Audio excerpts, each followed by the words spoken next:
Hello, everybody out there in music video land.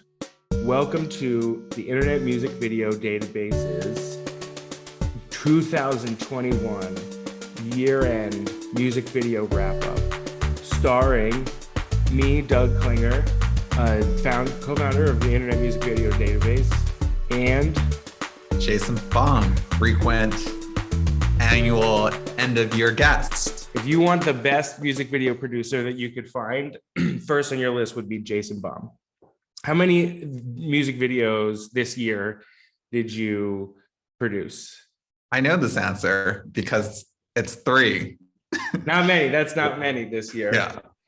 One was Janae Aiko, Lead the Way, directed by Carlos Lopez Estrada, a dear friend of ours. Mm-hmm.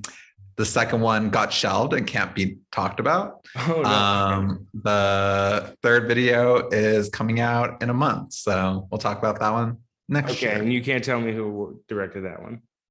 I'll tell you who directed it. Umberto Leon of Opening Ceremony directed it. Are you excited? Is it good? Yeah, I'm excited about it.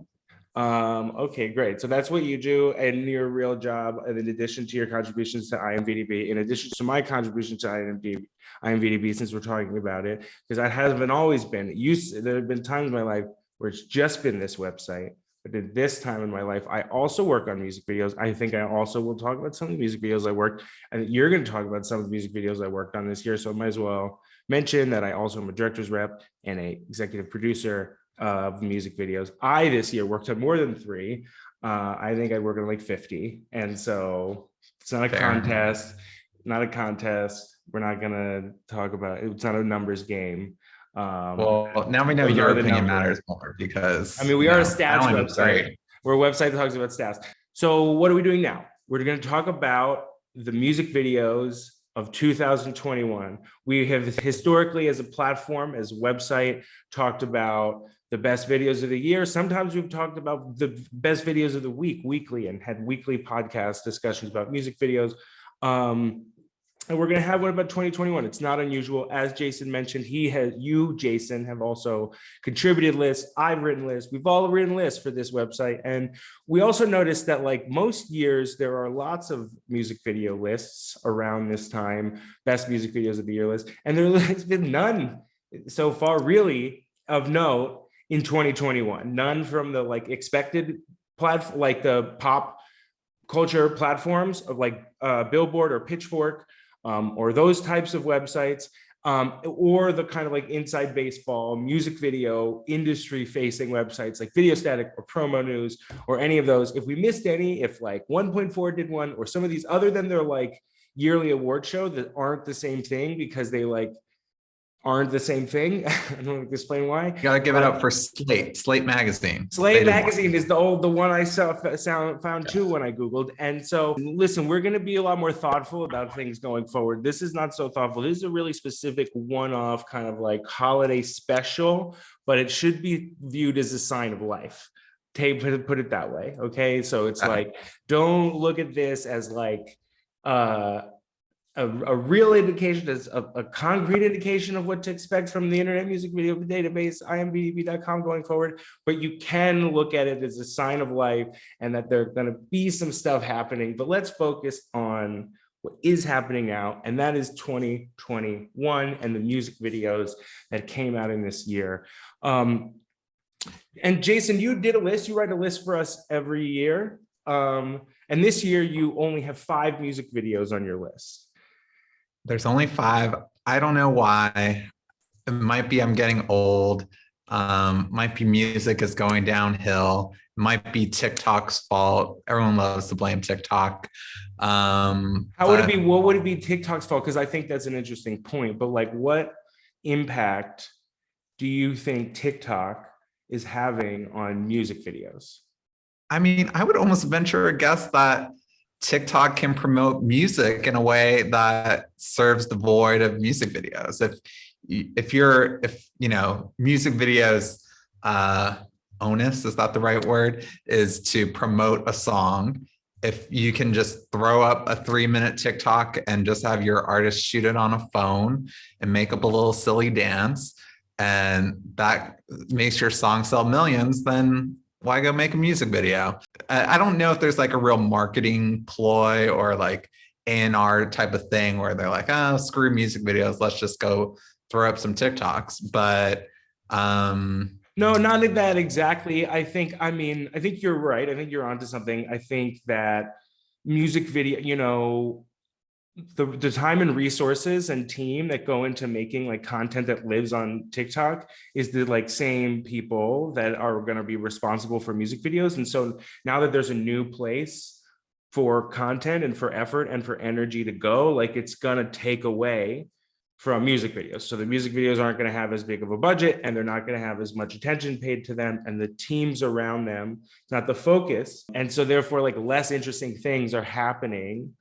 but there's also less pressure. Like the currency in music videos is also changing to be a part of a system that now includes TikTok and now includes these other platforms, right? So it's like the job of the music video is changing, the like audience of a music video is changing, the intentions are all different. So the currency of music videos is all different. Like the time when it was easy for you to put together a best of music video of the year list, where it was like, it was hard to narrow down a list of like 20 great music videos down to 10, versus this year where you are struggling to put 5 on a list. Like what is that's probably the same thing that's leading to the fact that Pitchfork and nobody else has written a music video list of the year either, right?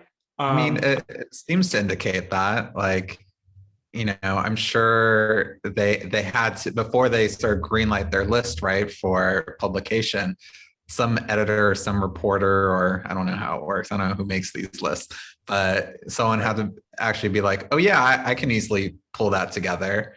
And maybe they started and they just are like, I don't think we can get to 10 or 20 Pitchfork, or whatever. Another interesting thing I noticed about Pitchfork and kind of like preparing for this podcast is that they were doing a monthly best of music video list that they seem to abandon. You could just recycle, October. Yeah.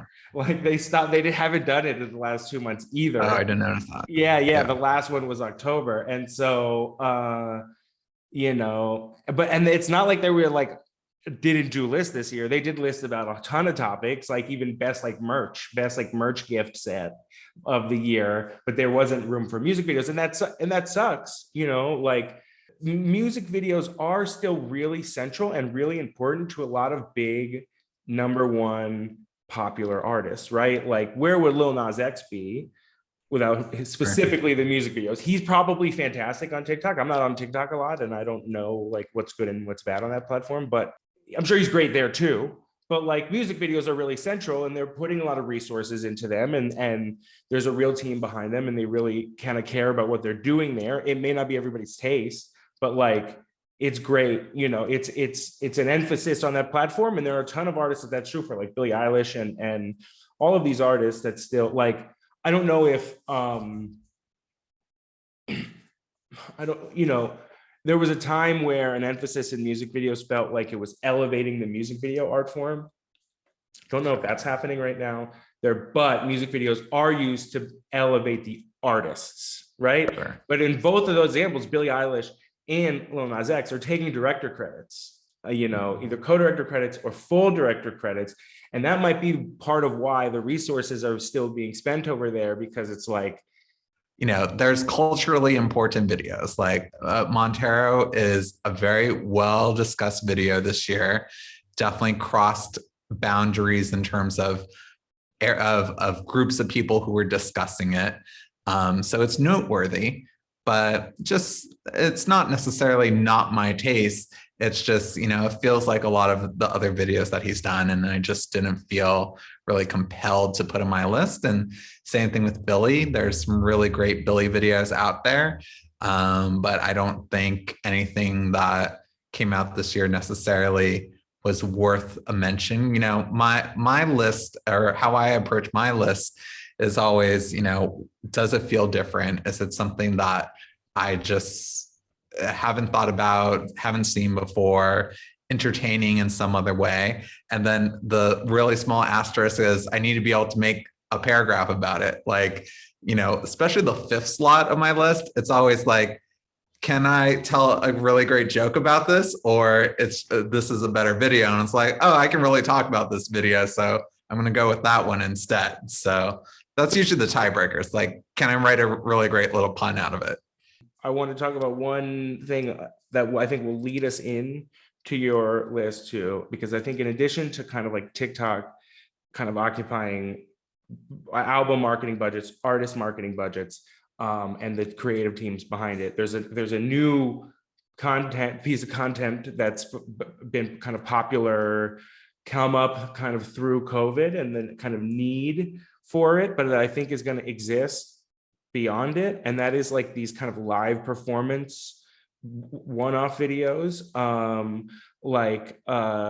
They often get used, they came out of the need of like late night television, continuing to want to make episodes, like Stephen Colbert or whoever the fuck was recording episodes from the show, and they wanted to continue to have the musical guests, and then the musical guests would submit, instead of music videos, like what they wanted to feel like live performances for the television broadcast of the late night shows. And that's kind of continued to be, I guess, in my understanding, because we continue to get people asking to make them, like how musical guests are now on late night shows, like nightly late night shows, right? Well, I think it's kind of dissipated a little bit on the late night circuit. Oh. Most of those late night shows are back now, at least maybe the first quarter of the year, not so much. But it's been still a big thing for the award shows. So what you're referencing is my top video of this year is, by some people's standards, not a music video. It's a live performance that The Weeknd did for the Billboard Music Awards. Mm-hmm. And I view it as a music video. It was pre-recorded. It's to a song. And it's the coolest thing I saw all year. Yeah, so I think there was a time where this probably was like in a gray area for IMVDb on whether or not we would like list it or count it. And I think we need to take it out of the gray area and like place it into the place where music videos live, because being part of the process of making them now, like it is within the music video process as well. So like from the exterior, you can't really tell the difference. The creativity levels are just as high. And like the fact that they're performing live, I don't think is a reason to like exclude it. And from the inside baseball side as well, like it's the same thing. And so I would count them as music videos. I think we should start kind of figuring out a way to include them on IMVDb in a formal way. And then also like, if anybody, is out there making them, that's a music video, you owe your reps. And so in case there's any question, let's put it here. The most formal place on the IMVDb podcast, etch it in stone. And so why don't you run through your list? Unions, they're going to want their cut too. Yeah, right, exactly. Pay everybody. And on the labels, you got to, the budgets need to be regular budgets. You know what I mean? 25 grand ain't going to cut it.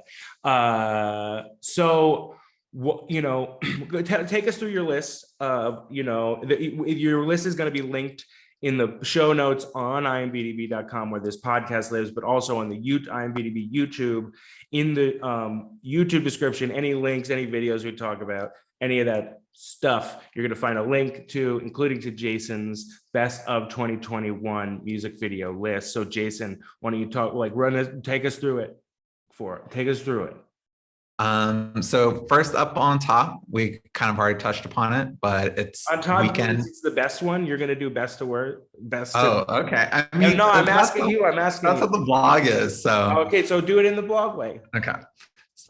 So in the blog format of from 1 to 5, or from top to bottom, as it's always been since my first blog on IMVDb. We have The Weeknd with Save Your Tears for the Billboard Music Awards, as we said.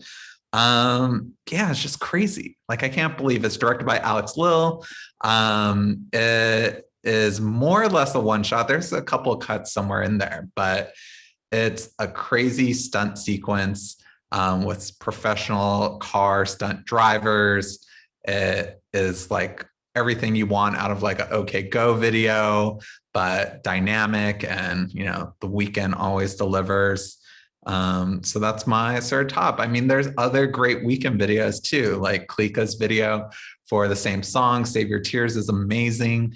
What a great response to his whole Grammy controversy from earlier this year that feels like 10,000 decades ago. I think you mentioned the Klika video. I think we should also use this chance to like take a quick aside and talk about, we also are going to include a list of the most popular videos of the year according to YouTube.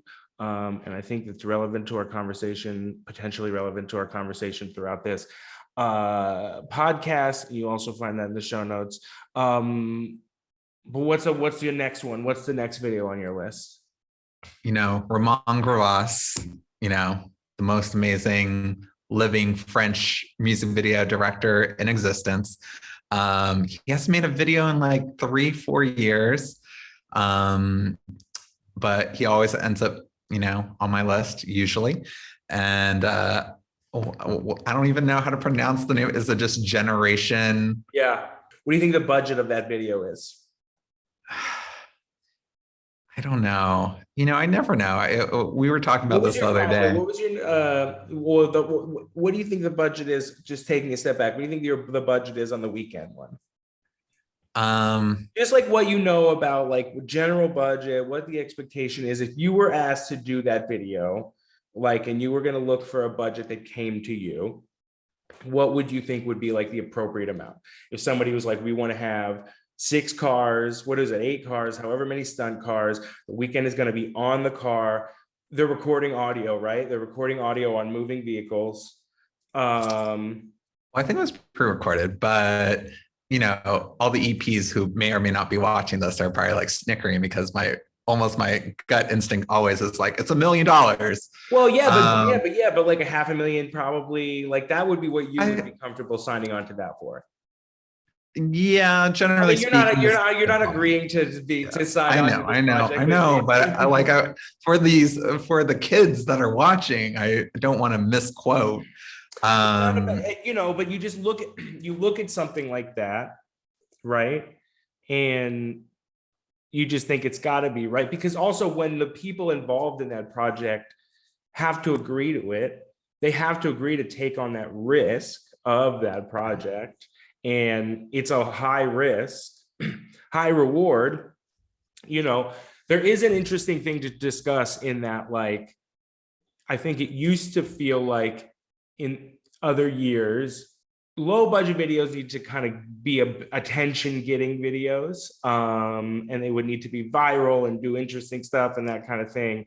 And that like high budget videos could just focus on performance and because they have the built-in audience. But like The Weeknd is a example of an artist who's trying to do something interesting with the resources too, right? Like, again, it might not be everybody's taste, but he doesn't have to do interesting stuff. You know what I mean? He doesn't have to put like a crazy cake makeup on his face, or he doesn't have to like fucking fly around on moving cars, but he is. And that is expensive, especially now. Like, it's an expensive time to make stuff that's hard.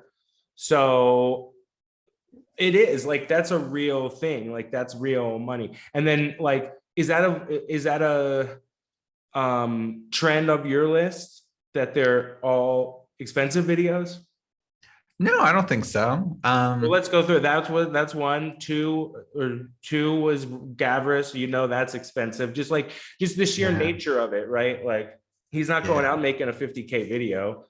Yeah, he can't. I mean, I guess yes. Everything on this list is at least $100,000. And that hasn't always been the case either, right? Like, it has felt like, is that stuff not being made, do you think? Is it out of our view, Well, I do think, the indie artists have a harder time with the COVID situation because, our current Hollywood COVID procedures, it isn't cheap. There's obviously some people that do it on a more up and up basis, some that do a very bare minimum type of approach. And, that money has to come from somewhere. And unfortunately, the indie artists really have to not only try and accomplish a 30K, 20K video, but fit COVID into it. So the ideas have to adjust for it as well. The COVID costs are about that, or about the cost of a video. You can't even do it. You can't even do it. Where you used to be able to find creativity in those budgets, that creativity doesn't get you there anymore because of these COVID. I mean, I think and that's why I think in some of that, there isn't really a middle class of music videos right now, because there's no real money to do it. You know what I mean? As you add those people to set, it really explodes those COVID costs and the risk and all those things. And that is it's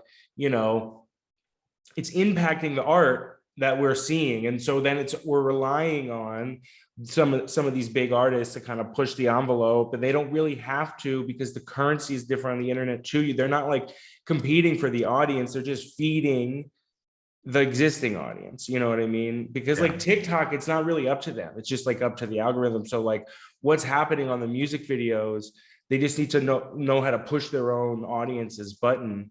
You know what I mean? Like if they're not competing for the kind of like general internet anymore. Well, I guess they're competing for just normal cultural currency, right? Like The Weeknd does want to push the boundary because he wants people to think of him as an important trend-setting artist, or an artist of cultural weight, right? Same thing that Billie is, directing her own videos because she's like, I need my audience to know. Part of what her appeal is like, I'm this hyper creative 18, 19-year-old that can do anything, can sing, I can edit, I can direct. I have crazy visual ideas that I don't need to rely on these other people to boost my profile. I can do it all myself. The same thing with Nas. I feel like that's kind of his appeal too, right? It's like, all of the music videos he's ever done, I think he takes some type of idea, story credit on. And, I know that a lot of these videos that he does, like he has a treatment, sort of some kind of basis for a lot of these directors. He like tweets about that stuff sometimes too. I think like either pictures or I've seen tweets about him talking about his treatments and that kind of thing. And also like, and he cares about the accolades that come from a high profile video, getting a VMA or getting a Grammy or those types of things. Like, I think he cares about that stuff, but like, that's not really the music video industry, right? You know what I mean? The industry does it, the community, nobody gives a shit, giving a shit about music videos in that way. You know what I mean? Where they're not. We're in a little lull right now, but it's also the world's in this lull of this pandemic that, makes I just wish that so I don't know. You are getting I don't know. I think we should continue through your list first. Okay. So what's number 3? So number 3 is Dua Lipa, directed by Vanya and Gal. Another sort of director duo that is almost always on my list. I don't know, there's something about this video that's just like so crazy that it's like one of those ideas that you read on paper and you're like, hell yeah, but you're like, how in the world did anyone think to pitch this? Like, who would thought of redoing Titanic starring a lobster in love with Dua Lipa? Like, what? No. Is this the only video on your list that is a UK commission? Well, Generation probably is European. I don't think it's a commission though. All right, I'm gonna cut that out. Okay. So my next video. My next video is a UK commission. What's your next video? Oh, and the video after that's a UK commission. So UK is mostly UK videos. Yeah. All right. So my next video is another frequent on a release of last year, Mr. Harry Styles. That's this came out. This came out on New Year's Day, right, January 1st. Yeah, black and white, shot lovely with Phoebe Waller-Bridge, who everyone loves. Who doesn't love her? But yeah, it's just a very simple video, which, sometimes I love just good execution. And Yeah. And I think And I think that is a place right now where there's a lot of directors who are good at executing and just dealing with, an artist of that size are having a lot of success these days. Because that's what a lot of folks are looking for. So you just one video left on your list? one video left. As I said, fifth spot, always, there's a lot of things vying for it. I was looking at FKA Twigs. She had, 3-4 great videos this year. She's always been on my list, but I went with Paul McCartney featuring Beck, directed by Andrew Donahoe. Fun fact, I did the Find My Way video without Beck. So this is not the video I did, No, but I worked on this video. Doug did, spoiler alert. And Doug actually was the dancer in this, because if you don't know, that's me. The deep fake. I got Dan. Yep. This is a very rare deep fake video. And I know Andrew's done it before. Correct. For the Strokes. I'm not aware of any other deep fake video that exists. Yeah. But the reason why I thought this deep fake scenario was even better was like, it's a very great pitch of like, everyone wants to see Paul McCartney dance like you did, in his 20s. And it's like, we can give you that with this crazy invasive technology. Yeah, right. Yeah, it wasn't easy. It's not an easy technology to use. And it's not, but it was effective in this case. And it was, I love it. And I think, that bringing up Andrew, I think it and thank you for the list that, I think having worked on so many videos this year, gosh, I'm such a person, so prolific, that it would be inappropriate for me to put a list together. So that's why, Jason, having only worked on 3 that exclude you from listening, that you are a much more authentic voice for this. So thank you for the list. I think that we should talk about some other notable videos. And I think it's some interesting things as like negatively, as we talked about TikTok previously. I think since you brought up Andrew Donahoe, I think we could talk about his Bella Porsche video for Build a Bitch as an example of like TikTok feeding into the music video culture in a positive way. Bella is like one of the top TikTokers that there is. And, this was a incredibly creative, cool, fun video. I'm not listing it anywhere personally because I didn't make a list, but I think it's one that deserves attention. The notable video of the year, and there's an artist that came through TikTok. I do think that is an example and a notable video that's worth bringing up by Andrew. I think talking about some more indie artists. I think also all of the Mitski videos that have come out this year, one that I worked on for Only Heartbreaker, but also the Zia Anger directed video for Working for the Knife, also notable videos. So what's your biggest wish for music videos in 2022? I don't know. I think my wish every year is just to see some more exciting new voices. I hint at the bottom of my article, that was so professional. I hint at the bottom of my blog that we are coming up on the 10th anniversary of a year that I think was amazing for music videos, which was 2012. As comparison, as I only have 5 videos this year, that year was before we were doing this, but I went back as part of our decade project. And I think I have 20 or 25 videos for that year that I could not narrow down to 10 or anything manageable. It was literally that great of a year. So I guess I'm also excited to see some of these people revisiting their works. I know one of those videos is a video I did for St. Vincent for Cheerleader.